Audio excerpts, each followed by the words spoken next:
Hi, my name is Justin Umtham and welcome to North American TV. Today we're going to talk about the differences between interstate and intrastate moves and the various regulations and pricing that go along with each. Where you move and how far you move are all factors that affect not only your moving costs, but also who handles your move and how your move is governed. It's important that you recognize these factors before your big day to save yourself surprises on your bill, and other hassles, of course. So before we dive into the difference, let's clearly define what constitutes an interstate move and what constitutes an intrastate move. By definition of an intrastate move is one that occurs within the borders of one state. So let's say you decide to move from Orlando, Florida to Miami, Florida.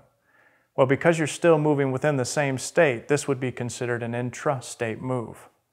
Now, on the other hand, say you decide to move from Chicago, Illinois to San Diego, California. Since this requires you to move between two states instead of within one, this would be considered an interstate move. By definition, an interstate move is just this, a move between two states. So now that you understand the definitions of both types of moves, let's take a look at the cost and regulation differences between the two.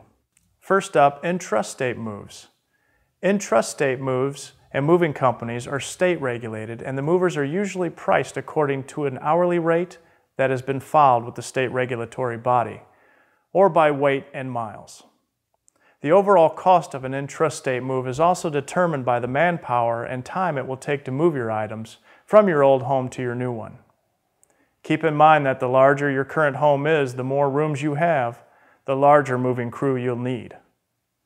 An intrastate move is typically handled solely by your moving company. Next, let's talk about interstate moves. Unlike intrastate moves, which are state regulated, interstate moves and moving companies are federally regulated and operate using tariffs. These tariffs provide the terms and conditions of your contract with the moving company and the schedule of rates and charges that the movers use to determine your final moving costs. When it comes to pricing, interstate moves are priced according to tariffs, total weight of all items to be moved, and the distance it'll take to get from your current residence to your new home. An interstate move is handled by the national moving company. Now that you know the difference in pricing and regulations between interstate and intrastate moves, let's briefly go over some legal stuff you'll need to know before moving day. If moving interstate, make sure your mover has a US DOT number and is registered with the FMCSA and has the proper level of insurance. If they do not, they're breaking the law.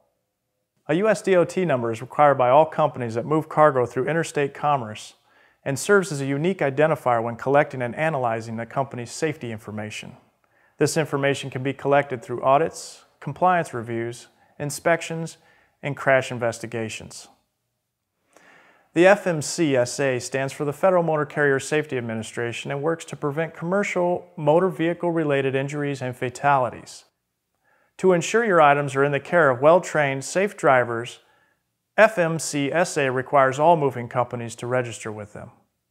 So whether you're moving within one state or from state to state, now you'll know what to expect in terms of identifying your mover, how moving costs are determined, regulations, and legalities.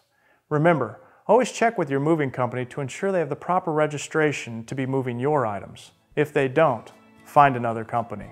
Thanks for watching. With North American TV, I'm Justin Umtham, wishing you a safe and easy move.